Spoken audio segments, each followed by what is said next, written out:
Welcome. My name is Karen. My name is also Swami Namratananda, but that can be a little difficult to get your tongue around, so by all means just call me Karen. I'm the author of the chapter that you've been reading, and there's some things that have been helpful to me in my life that I would really like to share with you, hoping that they would be helpful to you too. You know how sometimes when you have problems in life and people say, "Oh, don't worry, you'll bounce back, everything will be okay, you'll bounce back, it'll be all right." Well, I'd like to propose the idea of maybe bouncing forward instead of bouncing back. Why? Because when we bounce back, we end up back in the same situation with the same old, doing the same old things and ending up with the same old, same old. And it's not necessarily going to be the answer to our problems. We sometimes do things as children and as we grow up that work for us then, but are useless or not working for us now. In fact, there's a wonderful yogi story that I'd like to tell you. Once upon a yogi time, there was a young woman, and she had come to the point in her life where it was possible for her to make the journey to see the yogi who lived on top of the mountain and who knew the secrets to life. And so she packed up what she needed and she left her village and she crossed fields and meadows and walked through forests, and eventually she came to a river, and it was too big a river for her to be able to swim across, so she decided to build a boat, which she did, and she crossed the river. And when she got to the other side, she was very reluctant to leave this boat behind. I mean, it had worked so well for her, so she decided to heft it up on her back and go forward. So she did just that. Now, she was walking more slowly.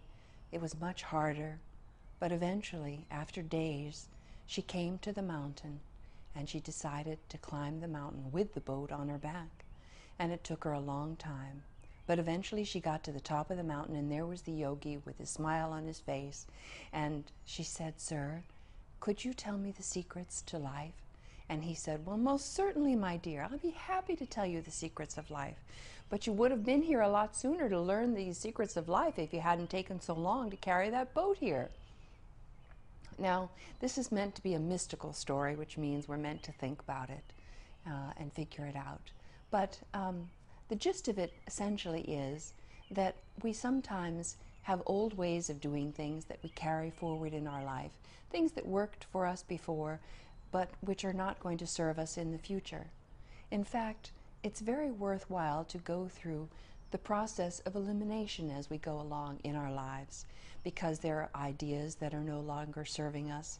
In fact, there are people who are no longer serving us, people who are in fact detrimental to us. They are negative, they're not supportive of our dreams, and maybe we need to spend a little less time with them and more time with new people, people who are going to be supportive of us. And then certainly there are things in our lives that fill our life with,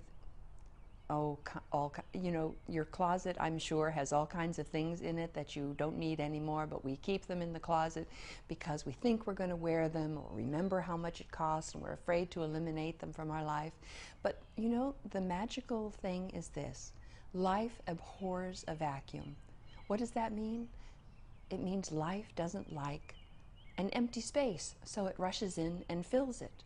When you do the process of going through your closet and making a space and giving things away, eventually, days usually, you end up bringing things and filling your closet up again. And in the same way, when you eliminate old ideas that are not serving you, new ideas come in. And then when we have new people that come into our lives, they bring in a new vitality, a new life.